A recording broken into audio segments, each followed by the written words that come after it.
رسوله الكريم اما بعد فاعوذ باللہ من الشیطان الرجیم بسم اللہ الرحمن الرحیم اللہم صلی علی محمد وعلی آل محمد کما صلیت علی ابراہیم وعلی آل ابراہیم انک حمید مجید اللہم بارک علی محمد وعلی آل محمد کما بارکت علی ابراہیم وعلی آل ابراہیم انک حمید مجید الصلاۃ والسلام علیک یا رسول اللہ، الصلاۃ والسلام علیک یا حبیب اللہ، الصلاۃ والسلام علیک یا رحمۃ للعالمین وعلی آلک واصحابک یا خاتم النبیین۔ واجب الاحترام برادران اسلام، سب کی سب تعریفیں اللہ رب العالمین عز و جل کے لیے جس نے بلا شرکت غیر پوری کائنات کو وجود عطا فرمایا، اور درود لامحدود اور سلام بے شمار ہمارے پیارے نبی، ہمارے پیارے آقا، ہمارے پیارے پیغمبر سرکار مدینہ سرور قلب و سینہ فیض گنجینہ صاحب معطر پسینہ باعث نزول سکینہ آقا نامدار مدینے کے تاجدار سارے نبیوں کے سالار حبیب کردگار محبوب پروردگار جناب محمد مصطفیٰ صلی اللہ علیہ وسلم کی ذات گرامی پر کہ جنہوں نے دنیا میں تشریف لا کر حق کا بول بالا فرمایا۔ برادر اسلام، آج کے ہمارے خطبہ جمعہ کے عنوان کا موضوع ہے پارہ نمبر 28 سورۃ الحشر کی آیت نمبر 7 کا کچھ حصہ، جس میں اللہ تبارک و تعالیٰ ارشاد فرماتا ہے وَمَا آتَاكُمُ الرَّسُولُ فَخُذُوهُ وَمَا نَهَاكُمْ عَنْهُ فَانتَهُوا وَاتَّقُوا اللَّهَ إِنَّ اللَّهَ شَدِيدُ الْعِقَابِ۔ ترجمہ، اور جو کچھ پیارا رسول تمہیں دے وہ لے لو، اور جس کام سے پیارا رسول تمہیں منع کرے اس سے باز آ جاؤ، اور اللہ تعالیٰ سے ڈرتے رہو، بے شک اللہ تعالیٰ سخت عذاب دینے والا ہے۔ برادر اسلام، اس آیت کریمہ میں اللہ تبارک و تعالیٰ نے ایک ضابطہ، ایک کلیہ، ایک اصول بیان کر دیا تاکہ ہمارے لیے دین کا ہر مسئلہ کلیئر ہو جائے اور کسی قسم کا کوئی شک و شبہ اور ڈاؤٹ باقی نہ رہے۔ مسلمان کے لیے اب کوئی پریشانی کی بات نہیں، اس نے کیا کرنا ہے اور کیا نہیں کرنا، کون سے کام سر انجام دینے ہیں اور کون سے کام سر انجام نہیں دینے، کون سے کام اس کے لیے منع ہے اور کن کاموں کی اس کے لیے اجازت ہے، یہ مسئلہ اللہ تعالیٰ نے اس آیت کریمہ میں حل کر دیا ہے۔ اب مسلمان کو چاہیے آرام سے اسلام پر عمل کرے اور ہر قسم کی پریشانی اپنے دل سے نکالے۔ اب قانون کیا دیا ہے اس آیت کریمہ میں جو پارہ نمبر 28 سورۃ الحشر کی آیت نمبر 7 ہے وَمَا آتَاكُمُ الرَّسُولُ فَخُذُوهُ وَمَا نَهَاكُمْ عَنْهُ فَانتَهُوا، کہ جو کچھ پیارا رسول تمہیں دے وہ لے لو، اور جس کام سے پیارا رسول تمہیں منع کرے اس سے باز آ جاؤ۔ یہ ہے ضابطہ۔ اب جو رسول دیتا چلا جائے تم لیتے چلے جاؤ، اور جس کام سے رسول منع کرتا چلا جائے اس سے رک جاؤ، باز آ جاؤ۔ بس اتنا سا تمہارا کام ہے، تم بہترین مسلمان بن جاؤ گے اور دنیا بھی شاندار گزرے گی، پریشانیاں بھی ختم ہو جائیں گی، اور آخرت بھی تمہاری کامیابی آخرت میں تمہارا مقدر بن جائے گی۔ قانون کیا ہے؟ ضابطہ کہ دوبارہ سمجھ لیں، جو کچھ پیارا رسول تمہیں دے وہ بولو وہ لے لو، اور جس کام سے پیارا رسول تمہیں منع کرے اس سے باز آ جاؤ۔ اب رسول نے ہمیں کیا دیا ہے اور کس چیز سے منع کیا ہے، اس چیز کو جاننے کی ضرورت ہے۔ اس چیز کا پتہ چلے گا اللہ کے قرآن سے اور پیارے نبی صلی اللہ علیہ وسلم کے فرمان سے کہ پیارے رسول نے ہمیں کس چیز کا حکم دیا ہے اور کن چیزوں سے منع کیا ہے، اور جو اللہ تعالیٰ نے دیا ہے وہی رسول نے دیا ہے۔ جس چیز سے اللہ نے منع کیا ہے اسی چیز سے رسول اللہ نے بھی منع کیا ہے، کیونکہ اللہ اور اس کے رسول کا فیصلہ الگ الگ نہیں۔ جو اللہ کی رضا ہے وہ رسول کی رضا ہے، جو اللہ کی ناراضگی ہے وہ رسول کی ناراضگی ہے۔ اللہ نے خود ہی قرآن پاک میں فرمایا کہ جس نے رسول کی اطاعت کی دراصل اس نے اللہ کی اطاعت کی۔ اب اللہ اور اس کے رسول کی اطاعت اور فرما برداری الگ الگ نہیں، ایک ہی فرما برداری کا راستہ ہے، اور اللہ تعالیٰ نے خود بھی آسانی کے لیے سمجھا دیا، چونکہ اللہ تعالیٰ کی ذات تو ورا الورا ہے، لا سکتی۔ اتنی بڑی ذات ہے جو پوری کائنات کا نظام چلا رہی ہے، جس کے بارے میں کسی نے کیا خوب کہا ہے کہ تو دل میں تو آتا ہے پر سمجھ میں نہیں آتا، میں جان گیا تیری پہچان یہی ہے۔ اللہ کی ذات بہت عظیم ہے، وہ شہنشاہ مطلق ہے، وہ قادر مطلق ہے، شہنشاہ حقیقی ہے، اس کی ذات تو وراء الورا ہے۔ اس نے وہ پریکٹیکل زندگی ہمیں بتا دی ہے جو رسول پاک نے گزاری ہے، اور اللہ نے فرما دیا اسی کو فالو کر لو۔ لقد کان لکم فی رسول اللہ اسوۃ حسنہ، تحقیق تمہارے لیے رسول اللہ کی زندگی بہترین نمونہ ہے۔ جو کام رسول کرے وہ تم بھی کرو، اور جس کام سے رسول منع کرے اس سے باز آ جاؤ۔ مسلمان کے لیے تو کتنا آسان ہو گیا، پکا پکایا کھانا مل گیا، ہر چیز تیار ہے، بس آپ نے کرنا یہ ہے کہ دیکھنا ہے رسول پاک نے کس چیز کا حکم دیا ہے اور کس چیز سے منع کیا ہے۔ جس چیز کا حکم دیا ہے اس میں عمل کرتے چلے جاؤ، اور جس سے منع کیا ہے اس سے باز آتے چلے جاؤ۔ دنیا بھی شاندار، آخرت بھی شاندار، قبر بھی شاندار، قیامت بھی شاندار، جہنم سے بھی بچ گئے اور جنت میں بھی داخل ہو گئے۔ فارمولہ یاد رہے گا، فارمولہ کیا ہے؟ جو کچھ رسول دے وہ لے لو، اور جس کام سے رسول منع کرے اس سے باز آ جاؤ۔ یہ فارمولہ ہے، اس فارمولے کو نہیں چھوڑنا۔ جب آپ اس فارمولے کو فالو کریں گے کبھی آپ بھٹک ہی نہیں سکتے، کبھی آپ گمراہ نہیں ہو سکتے، کبھی آپ شیطان کے راستے پر جا ہی نہیں سکتے، کبھی آپ اللہ اور اس کے رسول سے دور ہو ہی نہیں سکتے۔ یہ فارمولہ ہم نے نہیں چھوڑنا۔ اب اس فارمولے کو اپلائی کیسے کرنا ہے؟ جتنی باتوں کا صحیح علم آپ کے پاس ہے ان پہ عمل کر لیں، جن باتوں کا علم نہیں ہے اللہ نے وہ بھی بتا دیا پھر کیا کرنا ہے۔ فَاسْأَلُوا أَهْلَ الذِّكْرِ إِن كُنتُمْ لَا تَعْلَمُونَ، کہ تم علماء سے پوچھ لیا کرو اگر تمہیں کسی بات کا علم نہ ہو۔ بندہ ایک جاہل ہے، پوچھتا بھی کسی سے نہیں، تو دیوار میں ٹکرے مارنے کی بجائے جن باتوں کا صحیح علم ہے آپ کو پتہ یہ قرآن و حدیث کی باتیں ان پہ عمل کر لو، اور جن باتوں کا پتہ نہیں چل رہا علماء سے رابطہ کرو کہ ہمیں بتائیں اللہ کے قرآن میں کیا لکھا ہے، پیارے نبی کے فرمان میں کیا لکھا ہے۔ علماء سے پوچھ لیں، علماء اس چیز کے پابند ہیں، آپ کو بتائیں، چونکہ علماء اللہ اور اس کے رسول کے ترجمان ہیں۔ اس لیے علماء کے پاس جب آپ آئیں گے تو انشاءاللہ پھر جو ہے آپ کا کوئی مسئلہ جو ہے وہ باقی نہیں رہے گا، آسانی سے دین پر عمل ہو جائے گا اور کوئی مشکل بھی پیش نہیں آئے گی۔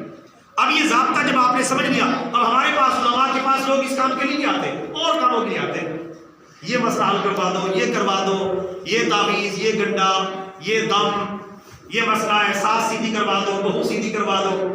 ہمارے پاس اس مقصد کے لیے آتے ہیں۔ میں نے بہت کم دیکھا ہے کہ کوئی میرے پاس اس لیے آیا ہو کہ مولانا صاحب ہمیں اللہ اور اس کے رسول کا حکم سنائیں، اللہ ہم سے کیا کہتا ہے، پیارے رسول ہم سے کیا کہتے ہیں، یہ بتائیں۔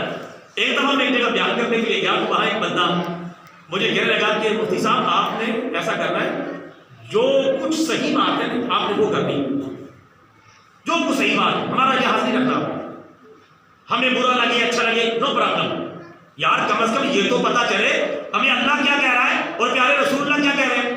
مولوی صاحب آتے دباؤ میں بیان کر کے چلے جاتے، آدھی الٹی سیدھی بیان کر کے چلے گئے، ہمیں پتہ ہی نہیں چلا، عمل بھی کر لیں گے پتہ تو چل جائے۔ میں نے کہا یار واحد بندہ ملا مجھے زندگی میں جو پہلی مرتبہ جلسے میں بلا کے مجھے یہ کہہ رہا ہے کہ ہمیں سیدھی سیدھی دو ٹاؤ اللہ اور اس کے رسول کی باتیں بتانی ہے، کسی سے ڈرنے اور جھجکنے کی ضرورت نہیں۔ گاؤں میں نمبردار تھا، اس نے کہا میرے خلاف بھی آپ کرے بات، کیا میرے خلاف جا رہی ہے، یار پتہ تو چلے اللہ اور اس کے رسول نے کیا کہا ہے۔ مولوی صاحب میں بین لگائی رکھیں گے پتہ ہی نہیں چلے گا کہ اللہ اور اس کے رسول نے کیا کہا ہے تو عمل کیا خاک کریں گے۔ میں نے کہا یار بڑی اچھی بات کی، میں نے اس کو اپریشیٹ کیا، اور میں نے کہا مجھے نہ بھی کہیں، اللہ کا شکر ہے میری عادت ہے میں حق بیان کرتا ہوں، آپ مجھے کہیں یا نہ کہیں بات وہ ہوگی جو اللہ اور اس کے رسول کی بات ہوگی، چاہے کسی کو کڑوی لگے چاہے کسی کو میٹھی لگے، چاہے اچھی لگے چاہے بری لگے، بات ہم نے حق کی کہنی ہے۔ حق بات میں کٹتی ہے تو کٹ جائے زبان میری، میں کریلے کو سیب اور سیب کو کریلا کہہ نہیں سکتا، معذرت۔ ہاں یہ آپ کہہ سکتے ہیں یہ بات کہاں لکھی ہوئی ہے، اللہ اور اس کے رسول نے کہاں بتائی ہے، میں اس کا پابند ہوں، میں آپ کو بتاؤں گا اللہ نے قرآن میں کہاں لکھی اور پیارے رسول نے اپنے فرمان میں کہاں بیان کی، اس چیز کو میں پابند ہوں، دل کھول کے عمل کریں۔ تو حق بات رسول پاک نے بھی فرمایا، چونکہ ہمارے پیارے آقا کا فرمان ہے مشکات المصابیح کے اندر، قل الحق لو کان ضرا، حق بات کہہ دیا کرو اگرچہ کڑوی، اور حق بات ویسی کڑوی ہوتی ہے. آپ کسی گنجے کو گنجا کہہ کے دکھائیں, وہ گنجے حالانکہ وہ گنجا ہے, وہ کہے گا تو گنجا تیرا باپ گنجا مجھے گنجا کہہ رہا ہے, حالانکہ سچی مچی گنجا ہے. تو حق بات ویسی کڑوی ہوتی ہے. تو حق سننے کا حوصلہ ہمیں اپنے اندر رکھنا چاہیے تاکہ علماء آپ کے سامنے ڈٹ کے بیان کریں. ورنہ علماء کی مجبوری وہ کہتے چلو ٹھیک ہے جس دین پر یہ راضی کوئی بیان کرتے چلو, ہمیں کیا ہے, جنت میں جائے جہنم میں جائے ہمیں ان سے کیا لینا دینا, ہماری تنخواہ ہمیں ملتی رہے. جب علماء کو آپ فری ہینڈ دیں گے تو تب, اب سب علماء میری طرح تو نہیں ہوتے اپنا ادارہ بنا کے بیٹھے اپنی جگہ پر بیٹھے ڈٹ کے قرآن و سنت کا پرچار کریں گے, کسی کے منہ کی طرف نہیں دیکھیں گے کہ یہ داڑھی ہلائے گا تو بات یہ کرنی ہے, داڑھی نہیں ہلائے گا تو بات یہ کرنی ہے. یہ تو نہیں, بڑی مجبوری ہے. میں دیکھتے رہتا ہوں میری فیلڈ ہے. اللہ تعالیٰ ہمیں حق اور سچ کہنے کی توفیق عطا فرمائے. میں اس آیت کریمہ کے بارے میں سمجھانا چاہتا تھا, جو فارمولہ میں نے آپ کو بتایا وہ یاد ہے کہ نہیں, جو کچھ پیارا رسول تمہیں دے وہ لے لو اور جس کام سے پیارا رسول تمہیں منع کرے اس سے باز آ جاؤ. یہ فارمولہ لکھ کے رکھ لیں, کسی کاپی پر ورنہ ذہن میں لکھ لیں, دل میں لکھ کے رکھ لیں کہ جو اللہ کا رسول دے وہ لے لو اور جس کام سے رسول منع کرے اس سے باز آ جاؤ. آپ کی دنیا بھی شاندار, آپ کی آخرت بھی شاندار. ہاں جس چیز کے بارے میں پتہ نہیں یار اس چیز کا اللہ کے رسول نے حکم دیا ہے یا نہیں دیا, ڈاؤٹ سا ہو رہا ہے, رابطہ کرو علماء سے. وہ بھی راستہ بتا دیا اللہ نے قرآن پاک میں, تو علماء سے رابطہ کرو, ان سے جا کے پوچھ کے آؤ کہ اس بارے میں اللہ اور اس کے رسول کا کیا حکم ہے.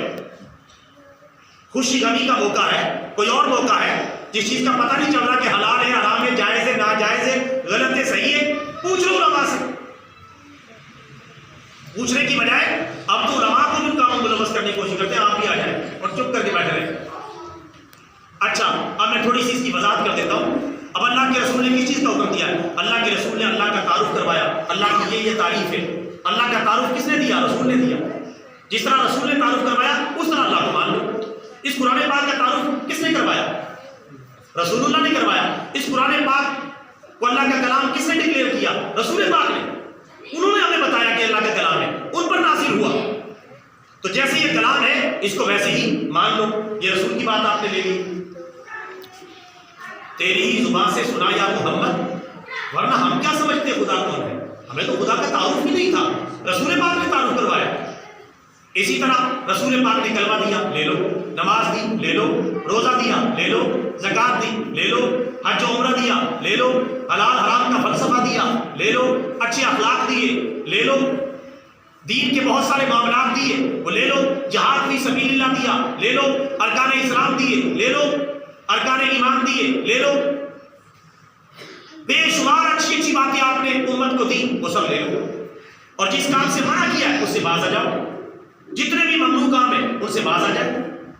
میں چند ایک مثالیں دے دیتا ہوں جو آج کل ہمارے معاشرے میں رائج ہے کہ رسول پاک نے ان کاموں سے منع کیا ہے اور ہم وہ کام کرتے چلے جا رہے ہیں. مثال کے طور پر شراب پینا, شراب رسول پاک نے نہیں دی, رسول پاک نے نہیں دی, یہ شیطان نے دی. اور ناپاک شیطانی عمل ہے شراب پینا, یہ ہم نے نہیں دینی کیونکہ ہمارے رسول نے ہمیں نہیں دی, استعمال کی اجازت نہیں دی. اس کو نہیں لینا, شراب کو نہیں لینا. اور شراب سے متعلقہ جتنی بھی نشاور چیزیں, بھانگ, چرس, افیم, نکوٹین, اس کے علاوہ نشے کے انجیکشن, نشے کے پان, نشاور گٹکا اور نشاور سگریٹ, اور اسی طرح یہ آئس کا نشہ, شیشے کا نشہ, اور نشے کی جتنی بھی ورائٹیاں ہیں, میں نے تو کچھ کے نام گنوا دیے. رسول پاک نے ایک ہی بات ارشاد فرمائی, کل مسکر حرام, ہر نشاور چیز حرام ہے. بات ہی ختم. جس چیز سے نشہ ہو جائے وہ کیا اسلام میں حرام. اب کون سا نشہ حرام ہے کون سا حلال ہے یہ آپ کو کلیئر ہو گیا کہ نشہ کوئی بھی ہے وہ حرام ہے, حلال تو ہے ہی نہیں. تو جب نشہ حرام ہے تو آج کیا ہمارے معاشرے میں نشہ نہیں ہو رہا؟ ٹھیک ہے, نشے ہی ہو کے نوجوان مر رہے ہیں, کوئی فلاں چیز کا نشہ کر رہا ہے, کوئی فلاں چیز کا نشہ کر رہا ہے. نشے ہی اپنی دنیا میں مست ہے, دنیا اور طرف جا رہی ہے, نشے ہی اور طرف جا رہا ہے. کبھی وہاں کبھی یہاں کبھی ادھر کبھی ادھر, کبھی چھپ کے ادھر کبھی وہاں, کبھی کھیتوں میں کبھی کہیں. یہ نشہ کون سپلائی کر رہا ہے؟ یہ نشہ کون وصول کر رہا ہے؟ ان پہ کڑی نظر رکھنے کی ضرورت ہے. نشہ بیچنے والے, نشہ کرنے والے حرام اور کبیرہ گناہ کے مرتکب ہیں. قبر میں ان کو سخت عذاب ہونے والا ہے اگر انہوں نے توبہ نہ کی. معاشرے کو تباہ و برباد کر کے رکھ دیا ہے. اوپر سے لے کے نیچے تک پاکستان میں نشے ہی نشے نظر آ رہے ہیں. سکولوں کالجوں یونیورسٹی میں چلے جائیں لڑکے لڑکیاں نشے کر رہے ہیں. گاؤں رات شہروں میں چلے جائیں نشے کی لت لگی ہوئی ہے. حالانکہ رسول پاک نے نشہ نہیں دیا, نشے کو منع کیا ہے کہ ہر نشہ اور چیز حرام ہے. تو لہٰذا میرے بھائیوں اپنے آپ کو نشے سے بچاؤ, اپنی اولادوں کو نشے سے بچاؤ. بچائیں گے کہ نہیں بچائیں گے؟ انشاءاللہ. اونچی آواز سے کہتے ہیں انشاءاللہ. کان سے ڈرنا کیا دیں انشاءاللہ. انشاءاللہ کہ بچنا ہم نے, نہ خود نشہ کرنا ہے اور نہ کسی کو کرنے دینا ہے. اپنی موجودگی میں جو کردار ہم ادا کر سکتے ہیں وہ کرنا ادا, تاکہ رسول پاک کا حکم نافذ ہو. ہر نشہ حرام ہے, کسی بہانے سے بھی جائز نہیں. نشے سے بیماریاں پھیل رہی ہیں, صحت تباہ ہو رہی ہے, اور اللہ معافی دے نوجوان مر رہے ہیں, اور والدین جو ہے اپنی اولادوں کے نشے کی وجہ سے جنازے اٹھتے ہوئے دیکھ رہے ہیں. کب اس کے سامنے ہم بات باندھیں گے؟ کب ہم اسے روکیں گے؟ نشہ حرام ہے, رسول پاک نے نہیں دیا, ہم اس کو ہرگز نہیں لیں گے. اللہ تعالیٰ ہر قسم کے نشے سے ہماری حفاظت فرمائے. یہ نشے کے جو سپلائر ہیں ان کا بھی دھیان رکھے. چپ کر کے نشہ بیچ کے نکل جاتے ہیں, پیسے وصول کر لیتے اور پورے معاشرے کو تباہ و برباد کر دیتے. اسی طرح بالوں کی کٹنگ کا مسئلہ ہے. رسول پاک کا حکم یہ ہے, شریعت کا تقاضا یہ ہے کہ جو سر کے بال ہیں یہ برابر رکھے رہیں. یہ پیالہ کٹنگ, یہ کھوتا کٹنگ, یہ زیبرا کٹنگ, یہ فلانی کٹنگ, عجیب و غریب. بھائی آپ نے بال رکھنے بال رکھیں, بڑے رکھنے بڑے رکھیں, چھوٹے رکھنے چھوٹے رکھیں, درمیانے رکھنے درمیانے رکھیں. ہاں اتنے لمبے نہ ہو جو کندھوں سے نیچے چلے جائیں. کندھوں سے نیچے بال لے جانا حرام ہے, ناجائز ہے. لیکن یہ اوپر چھتا سا رکھ لیا, ادھر ادھر سے صفا چاٹ اس طرح پھیر لیا, اوپر رکھا ہوا چھتا تھا, لکیریں کھنچوائی ہوئی بیچ بیچ میں ادھر کو ادھر کو. اور وہاں حجام نے اپنے حمام پہ بھی لکھے مختلف کھوتا کٹنگ وغیرہ وغیرہ لگائی ہوئی تھے. ہم اس کو پڑھ کر میرے لیے کھوتا کٹنگ صحیح رہے گی یا کون صحیح رہے گی؟ لا حول ولا قوت الا باللہ. تو اس طرح کی کٹنگ بالکل حرام ہے. رسول پاک صلی اللہ علیہ وسلم نے کہیں سے بال چھوٹے اور کہیں سے بڑے رکھنے سے منع کیا. مسلم شریف کی حدیث مبارک ہے. تو اس حوالے سے اپنے بچوں کی کٹنگ بھی ایسی نہ کروائیں, شروع میں پابندی لگائیں. اگر کوئی نائی جان بوجھ کے ایسا کرے اسے ناراض ہو اور اسے اپنی ناراضگی بتائیں. اور اسی طرح جو داڑھی شریف ہے وہ تو ویسے ہی سنت ہے, کم از کم 4 انگل داڑھی رکھنا یہ سنت ہے, اور سنت مؤکدہ ہے.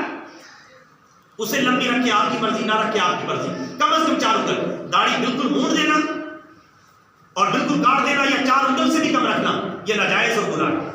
لہٰذا داڑھی کے حوالے سے بھی میرے بھائیوں, رسول پاک نے داڑھی لی ہے وہ لے لو, کٹوانے کو منع کیا ہے اسے باز آ جائے. اسی طرح سر کے بالوں کے حوالے سے رسول پاک کا جو حکم ہے اس کو فالو کریں. یہ رنگ برنگی جو کٹنگ آج کل چل رہی ہے یہ ناجائز ہے, ان سے خود بچیں اور دوسروں کو بچائیں.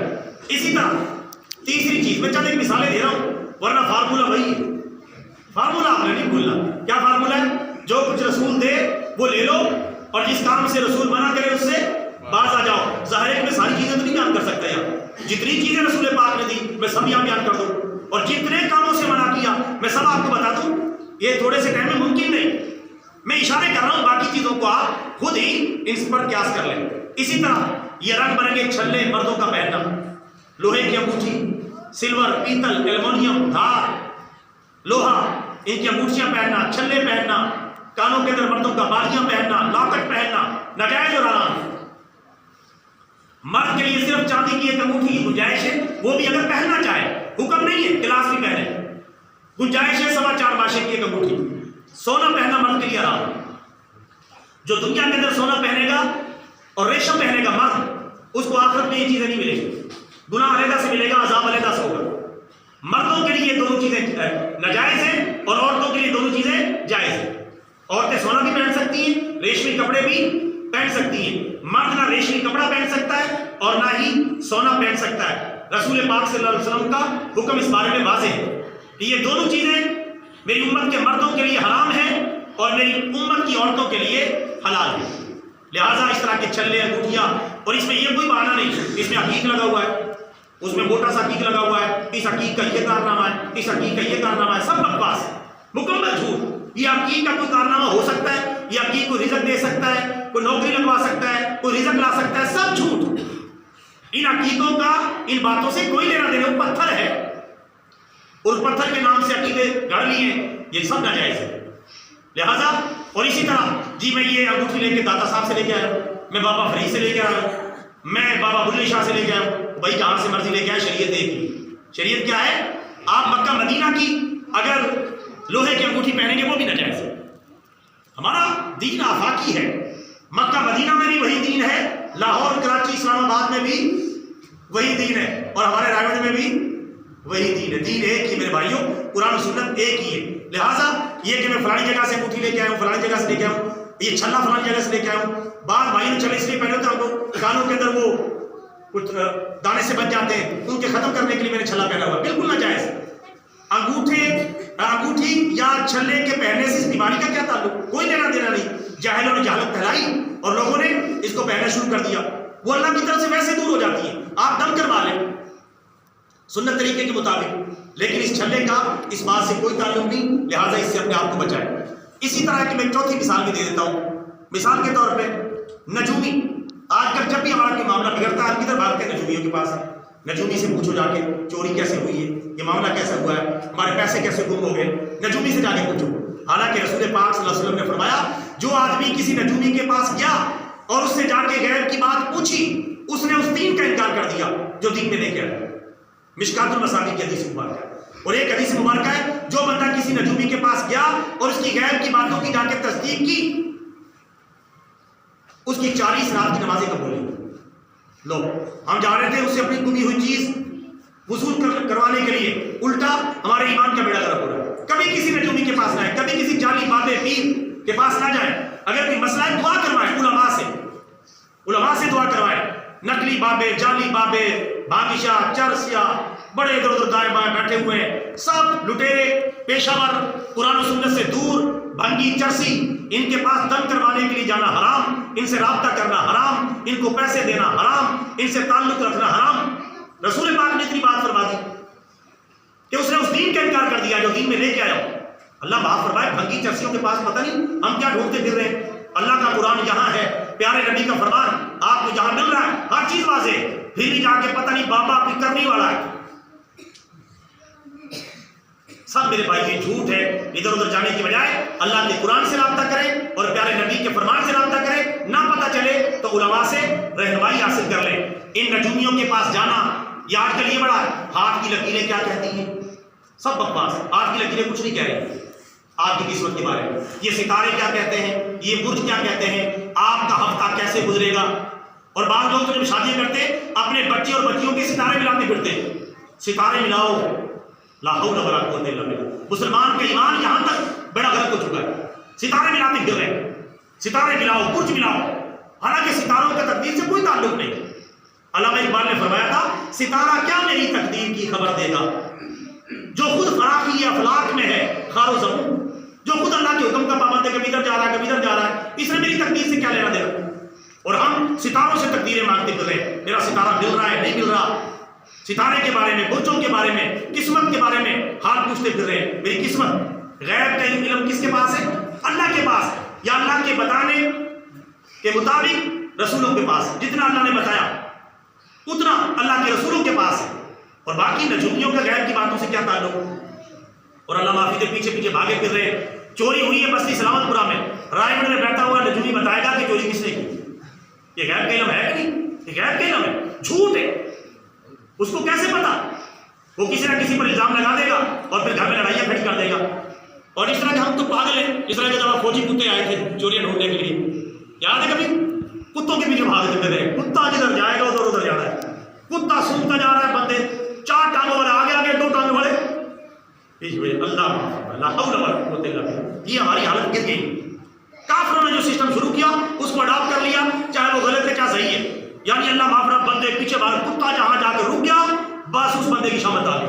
بس بھائی کتے نے جو کہہ دیا کتے نے سونگ لیا, بس اب یہ سارے 2 ٹانگوں والے اس 4 ٹانگوں والے کی بات مانیں گے اور اس کو چور بنا کے چھوڑیں گے. حالانکہ بالکل جھوٹ, کیا اس کا حقیقت سے کوئی تعلق نہیں. آخری بات بتا کے میں اپنی بات کو مکمل کرتا ہوں. 5 مثالیں میں نے دے دی تھی, 4 مثالیں دے دی. 5ویں مثال, آج کل عورتوں میں ہمارے گھروں میں جب کوئی برکت کا مسئلہ ہوتا ہے, رزق کا مسئلہ ہوتا ہے, تو ہم بجائے اس کے کہ قرآن پاک کی تلاوت کروائیں. گھر میں رزق کا مسئلہ ہے, میں آپ کو بتا دیتا ہوں, سورہ واقعہ کی گھر میں تلاوت کروائیں. میں دیکھتا ہوں کہ رزق کا مسئلہ آپ کا حل ہوتا ہے کیوں. سیدھے راستے کی طرف آئیں. آخرت بچانی ہے, قبر بچانی ہے تو سورہ ملک کی تلاوت کروائیں. اور اگر آپ نے گھر میں خیر و برکت لانی ہے سورہ یاسین کی تلاوت کروائیں.